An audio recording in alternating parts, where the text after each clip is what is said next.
Hello and welcome. Today we are looking at something called refractive index, but before we can work out what this is and how we calculate it and what it means, I just want to do a quick recap on what we mean by another word, and that other word is refraction. And this is something we've come across before, so you should be fairly familiar with it, but let's just do a quick recap. Now, refraction is described as the changing of direction of light when it goes from one medium to another. So when light travels from one medium, say air, into water, the light will change direction. Very important that you make sure you line these up properly. So the light changes direction and we call that refraction.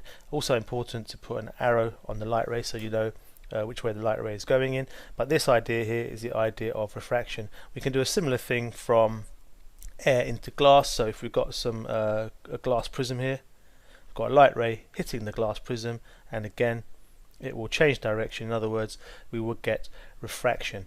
So this is the key idea of what we mean by refraction, and we can use it to work out this thing called a refractive index.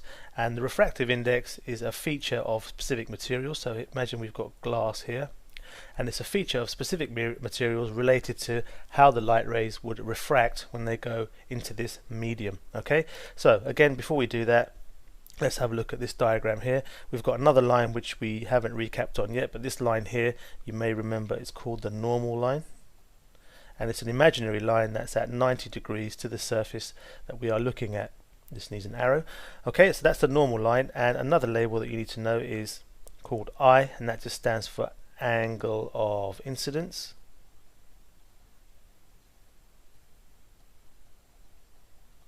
That's the angle at which the light ray hits the glass prism compared to the normal line. The other value that you need to know is called R, and that's called the angle of refraction. So it's the angle of, being lazy there, angle of refraction. And we can use these two values to calculate this quantity called the refractive index. So to work out the refractive index, we need a formula that looks like this. Refractive index is sine I over sine R. Now sine here is a mathematical term. It's actually written as SINE, abbreviated to SIN and pronounced sine, and it's the sine of this angle here divided by the sine of this angle here. So for example, if this angle was 45 degrees, if you clicked sine or press sine on your calculator, you'd get a value of 0.707, I believe. On your calculator it might look a bit like this, but that's how we work it out. So if we can work out the sine of our angle of incidence divided by the sine of our angle of refraction, we can calculate the refractive index of this particular material. For any angle that we have as an angle of incidence, if we divide it by the angle of refraction, we should get, for our material, the same value every time. So let's give that a go. Here's our formula. Refractive index is sine I over sine R, and if we work the first one out together, then you can have a go at these two by yourselves and see what you come up with. But for one example here, for our glass prism, we've got an angle of incidence here of 10 degrees and an angle of refraction of 6.5.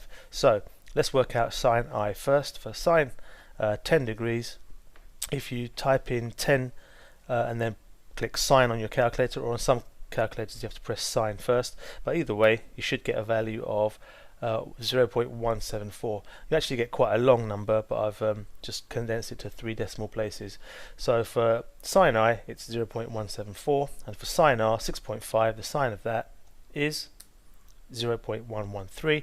And then if we use our formula to calculate the refractive index, sine I over sine R, the answer you get should be 1.54. So the refractive index for this material is 1.54. If we do the same again for these pairs of values, we should get values that are close to the refractive index of our first set of readings here. So it's probably worth pausing here, having a go at those just as a bit of practice, so you understand how to use sine and to use the formula and see what numbers you come up with. So you can pause now, give it a go, and then have a look at the answers in a sec. Okay, so for the second example, these are the sets of values that you should get. 0.342, 0.216, and you should get a refractive index of 1.58. Next set of values are as follows, and as you can see, we're getting values that are close to each other. We're not getting the exact same values because you can imagine that here I've measured 6.5 degrees. If I was out by half a degree there on my protractor, I would get a slightly different value of sine r. So they're not always the same, but if we work out the mean, and that's just adding them up and dividing by 3, we get a value that's rounded up to 1.56. So the refractive index for this material, this glass, is 1.56. It's probably worth just having a look at some values for some different materials. We can have water, oil, glass and diamond, and these are the refractive indexes of these materials. So diamond's got quite a high one, 2.42, glass is 1.52, water 1.33, oil 1.51. okay, so they don't have values because they are ratios, and these are the kinds of figures that we look at when we're talking about refractive indexes, and you should be able to work out the refractive index of a material given the values that we've just talked about in this video.